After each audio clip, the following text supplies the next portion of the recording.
இமாம் அண்ணாச்சி ஒரு பேட்டி எடுக்கிறாரு போய் ஒரு 4 முழுக்க காலேஜ் பசங்கள்கிட்ட தீபாவளி ஏன் கொண்டாடுறோன்னு சொல்லி ஒன்றாவது உருப்படியாக பதில் சொல்ல தெரியல. இந்த மக்களுக்கு என்ன படிக்கிறாங்க, என்ன நியூஸ் படிக்கிறாங்க, என்ன சட்டம் படிக்கிறாங்க, என்ன கர்மம் ஒரு இளவும் தெரியல. அப்போ அதுங்களை வச்சுக்கிட்டு என்ன பண்ண முடியும்? எங்கள் அண்ணன் நொன்னங்கிறாங்க, என்ன பண்ணுவீங்க? ஒன்றும் பண்ண முடியாது, திருத்தவே முடியாது. வந்தால் வரட்டும் சார், ஐயா வந்தால் எங்களுக்கு ஒன்றும் கஷ்டம் கிடையாது.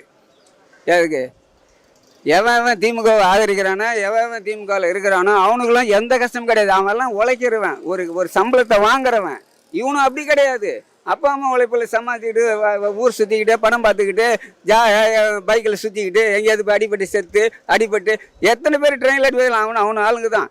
அவங்க எங்கள் ஊரில் அழுகுறாங்க. அவங்கள பசங்களுக்கெல்லாம் ஒழுங்காக அவன் கண்ட்ரோல் பண்ணல, வழங்கணுங்க. ஒரு கர்மம் கிடையாது. இப்போ ஒரு கல்ச்சரை போய் சேர்ந்துருக்குது பாருங்க, நாஞ்சில் சம்பத்து விளங்காத வெண்ணெய்.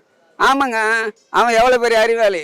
அவனுக்கும் இவனுலே அறிவாளி இல்லைன்னு சொல்லி நீ என்னை மதிக்கல, எனக்கு கூட்டம் கொடுக்கல, என்னை அறிவு திருவிழாவில் கூப்பிடலன்னு முக்கிக்கிட்டு போகிற.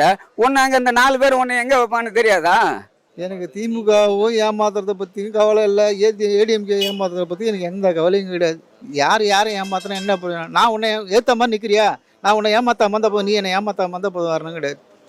சாப்பாடுக்கு என்ன வழி அது பார்த்தா மட்டும் போதும். ஓகே, 4 பேர் எந்த இதில் எந்த கேட்டகரியில் இருக்கிறாங்க அவங்க 4 பேரும்? அது தெரியுமா தெரியாது அவனுக்கு? அப்புறம் இன்னொருத்தன் எவனோ தான் போய் சேர்ந்தான், எவனோ ஒருத்தன் போனான். இவன் புஷியானந்து கூட சேர்ந்து இணைஞ்சி பணியாற்றுவார். என்ன ஆணுவார்? மாடாடு. அவர் மாநாட்டுக்கு மாடாடு, எம்பளத்தி அம்பளத்தின்னு பேசிக்கிட்டு அவன்லாம் ஒரு அறிவு, அவங்களாம் ஒரு ஆள், இவனுங்கெல்லாம் ஒரு ஆள். நாட்டில் தேவையில்லாத எதுங்க அது? உருப்படி இல்லாத ஆள் பார்ட்டி அது.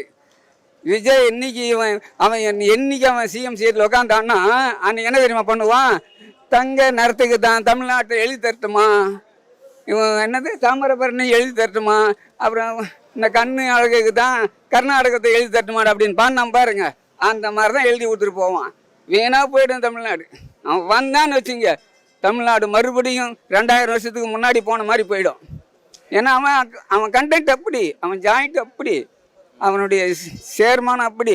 ஆர்எஸ்எஸ் பிஜேபி இவங்கெல்லாம் ஒன்றா சேர்ந்தோன்னா மறுபடியும் சனாதனத்தோடு இவனை வச்சு அவனை பயன்படுத்தணும். அவ்வளோதான்.